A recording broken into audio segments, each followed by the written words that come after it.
अब सबसे महत्वपूर्ण बात यह है कि साक्षी भाव को स्थायी कैसे बनाएं। साक्षी भाव का अर्थ घटना हो रही है, भावना उठ रही है, लेकिन मैं उसे देख रहा हूँ या रही हूँ। इसे स्थिर करने के लिए व्यवहारिक अभ्यास करना जरूरी है। कैसे करें?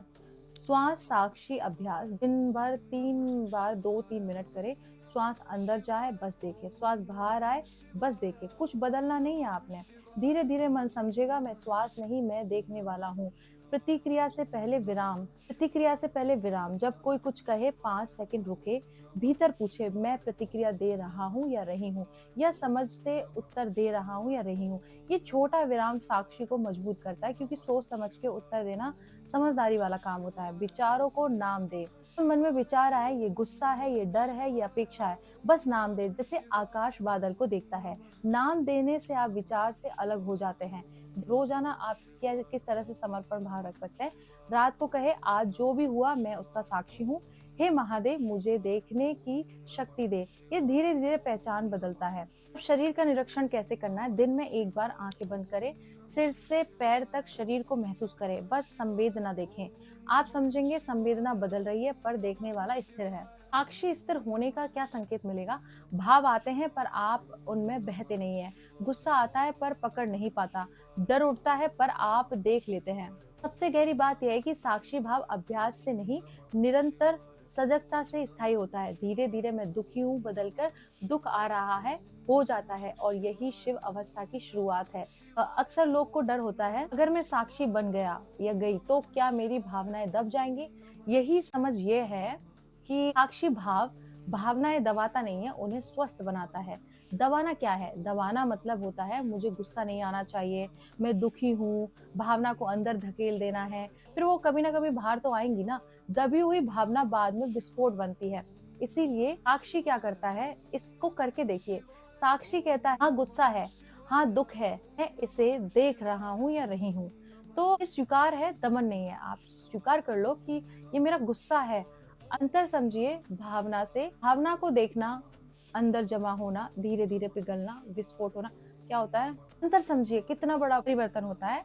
उसमें डर होता है, भावना को देखना होता है। इधर अंदर जमा होना होता है, इधर धीरे धीरे पिघलना होता है। इधर विस्फोट होता है, उधर संतुलन होता है। इधर कठोरता होती है, उधर कोमलता होती है।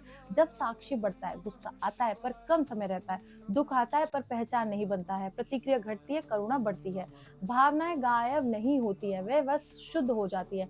और यही शुद्धता तो यही आत्मनिरीक्षण ही तो आपको शिव शक्ति तक पहुंचाता है।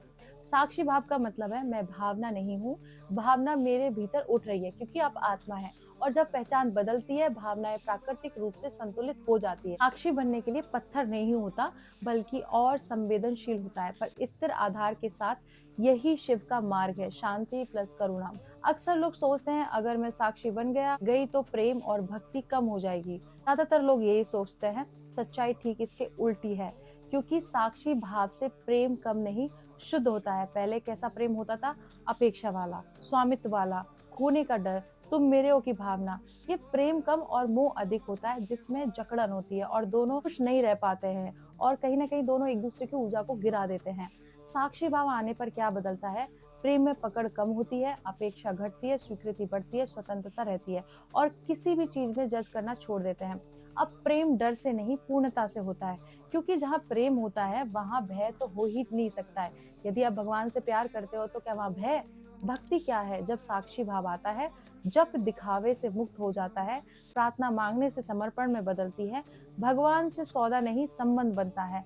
भक्ति भावुकता नहीं रहती है, वह गहरी, शांत और स्थिर हो जाती है। अंतर समझिए, भावुक भक्ति होती है, बाद में साक्षी आधारित भक्ति होती है। पहले उतार चढ़ाव, बाद में स्थिरता। पहले आज बहुत भाव, कल एकदम कुछ भी नहीं। शांत स्थिरता रहती है। पहले अपेक्षा होती है, बाद में समर्पण आता है। पहले डर होता है, बाद में भरोसा आता है। साक्षी भाव प्रेम को खत्म नहीं करता, उसे परिपक्व बना देता है। पहले प्रेम में डर था, अब प्रेम में स्वतंत्रता है।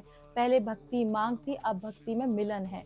और जब आप स्वतंत्र रहते हो, और उसमें आप खुद देखिए कि आपको कितनी प्रसन्नता मिलती है। जब साक्षी है, वहां प्रेम सीमित नहीं रहता, वहां प्रेम शिव जैसा हो जाता है, गहरा, शांत और असीम। साधना की अंतिम अवस्था कैसे मानी जाती है? साक्ष पहला है साक्षी को पूर्ण स्थिरता। विचार आते हैं जाते हैं, पर भीतर एक अडिग शांति रहती है। अब मैं दुखी हूँ नहीं, सिर्फ दुख प्रकट हुआ होता है। इस तरह से आपके अंदर भाव आते हैं। दूसरा है अहंकार का हल्का होना। मैं कर रहा हूँ या रही हूँ की जगह अब आने लगता है सब हो रहा है का भाव आता है, क्योंकि सब भगवान कर रहे हैं, सब भोलेनाथ कर रहे हैं, सब शिव शक्ति कर रहे हैं। कर्तापन धीरे धीरे ढीला पड़ता है, अब आपको ये लगता ही नहीं है कि कुछ आप कर रहे हैं, सब भगवान कर रहा है। तीसरा है प्रेम बिना शर्त के। प्रेम किसी एक व्यक्ति तक सीमित नहीं रहता, करुणा स्वाभाविक हो जाती है, दूसरों को चोट पहुंचाने की प्रवृत्ति समाप्त होने लगती है और आप सबके अंदर परमात्मा रूपी आत्मा को देखने लगते हैं। भय का क्षय। चौथा, मृत्यु, असफलता, अकेलापन, इनका आतंक कम हो जाता है, जीवन को एक प्रवाह की तरह देखना शुरू होता है। पांचवा क्या होता है? शांति प्लस शक्ति का संतुलन। यही शिव शक्ति एकत्व की अवस्था होती है, भीतर शांति शिव और बाहर कर्म में सजगता शक्ति। तो शिव साधना की अंतिम अवस्था कोई चमत्कारिक दृश्य नहीं है, यह है भीतर अडिग शांति, बाहर करुणामय कर्म और जीवन के प्रति पूर्ण स्वीकार भावना। क्या ये सब अचानक होता है? नहीं, ये धीरे धीरे वर्षों की सजगता से आता है और कभी कभी साधक को पता भी नहीं चलता है कि उसकी वर्षों की तपस्या कैसे उसको फल दे देती है, बस स्वाभाविक रूप से बदल जाता है। अंतिम सत्य क्या है? शिव की अंतिम अवस्था कुछ बन जाना नहीं होता है, ये जो है उसी में स्थापित हो जाना होता है। जहाँ पूर्ण स्वीकार है वही शिव है। क्या गृहस्थ जीवन रहते हुए भी शिव साधना की अंतिम अवस्था संभव होती है? हाँ, और वास्तव में यही सबसे संतुलित मार्ग माना गया है, क्योंकि शिव स्वयं क्या सिखाते हैं? शिव केवल योगी नहीं है, वे गृहस्थ भी है।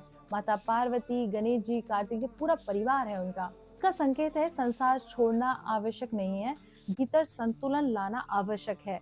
गृहस्थ में साधना कैसे गहरी होती है? गृहस्थ जीवन ही सबसे बड़ा अभ्यास है, क्योंकि यहाँ पे आपको इतने सारे कर्म करते हुए आपको एक भगवान पे फोकस करना है, तो बड़ी टफ। क्रोध आए साक्षी बने, मतभेद हो धैर्य रखे, जिम्मेदारी निभाए समर्पण भाव से, परिणाम छोड़े कर्म करें, यही वास्तविक तप है। क्या परिवार बाधा है? क्या इसमें परिवार बाधा बनता है? नहीं, परिवार बाधा नहीं है, मोह बाधा है, परिवार नहीं। अगर आप प्रेम करें पर पकड़ न रखें, जिम्मेदारी निभाएं पर अहंकार न रखें, सेवा करें पर अपेक्षा कम कर रखें, तो गृहस्थ जीवन ही शिव मार्ग बन जाता है। साधु और गृहस्थ में क्या होता है? साधु अंतर बाहरी संन्यास है और वो आंतरिक वैराग्य। साधु दुनिया छोड़ना है, इधर पकड़ना है। साधु एकांत है तो इधर संतुलन है। साधु जिम्मेदारी कम है तो इधर जिम्मेदारी में सदिग्धता। शिव मार्ग आंतरिक वैराग्य का है, मतलब बाहरी वैराग्य का नहीं है।